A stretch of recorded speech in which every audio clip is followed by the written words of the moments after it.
least 60% of the time we are not having electricity at the moment, right? So again, just to append the point that you mentioned, like about the social thing, right? It has to start from the grass level. So I just have a point here. Like probably India, since it's an emerging economy, we are also having a big pie in the IT market. Yes or no? Yes.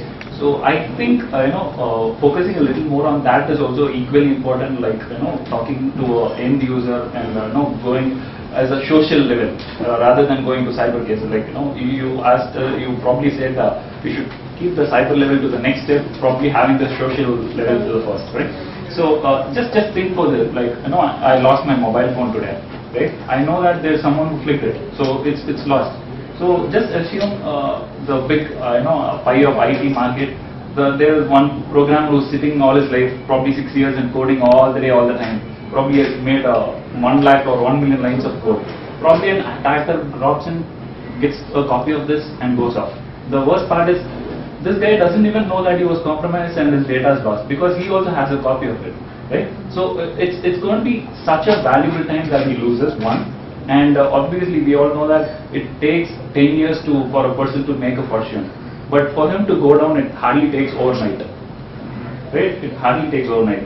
And since sir told about Duke and other worms were not really so effective, I just want to put this point out. I often keep reading books and it clearly says virus is the only piece of code that runs perfectly every time. Right? So it goes beyond all software testing, etc. Yeah? Very true. Yeah. So what happened? Probably we also know about the case where the American stealth flight, the drones, were misguided by Iranis and made to land in Iran. Right. One, right? That is also some kind of this attack. Two, we also know that it was not the Iranians who did it; it's actually Israelis who did it.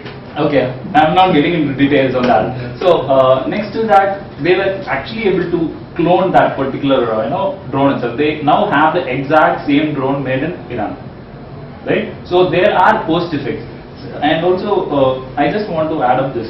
Say you were able to take a USB drive full of data, probably 8 GB or 16 GB of data, and I think it is limited only to 8 GB or 32 GB of data, right? 4 GB of data. Okay, 4 GB. So just assume IRCTC was compromised and attacker took a database dump of the entire DB, right? It's going to impact the entire nation, not just limited to that particular social thing.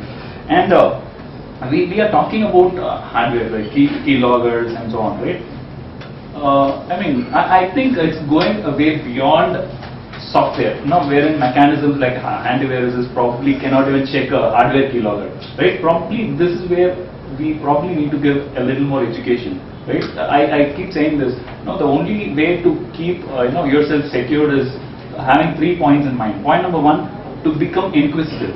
Start asking why, when, what, and where, right? Point number two is also same, and 3 is also the same, right? Because that is going to be the underlying thing of everything. And I just want to say, security is obviously not a one-time activity, right? It's an ongoing process, and most of the companies where I go for some corporate trainings and so on, I notice that they say, the management level people say that, hey, we are secure, we have a firewall and antivirus. I'll show you how many firewalls and antiviruses are proven wrong, disproved, and there's obviously mechanisms an attacker would try to obfuscate or try to evade for all these vectors, right? And probably you say that the UID would be trying to change the phase of how everything. I'm hoping it will someday. Yeah, probably. I'm hoping that the day that integration happens with your system, we are safe. But yeah, it looks like the near future now.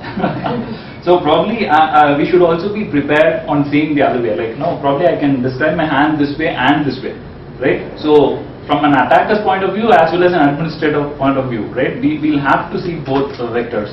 Probably we are seeing the positives and advantages of seeing it from a government point of view, but from an attacker point of view, what if a person is able to impersonate another person using the UID?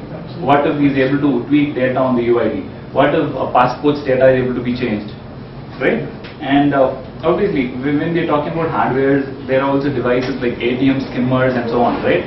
Where one swipe, the card is read by both the actual machine, legit machine, as well as the skimmer, and the data is put on the email. and it's probably sent to someone across the globe, right? So these are some ways in which we'll have to educate the end users, and I think social level of information security is needed, but talking from a bigger perspective of cybersecurity, I think that is a huge place. And assume a website hosted on cloud. When I say cloud server, data centers and all, there are going to be obviously 10,000 websites hosted on one single server, which means one server hacked, complete data across 10,000 systems are going to be compromised. Right? So I think the effect of cybersecurity plays a very different approach, and probably you know how a terrorist might look like, probably with a turban and so on, whatever. But yeah, cyber terrorist, you probably he dresses like me and walks into big companies and so on, right? So we probably will not be able to differentiate it. Even if you have some surveillance camera and keep watching him, doesn't make any sense.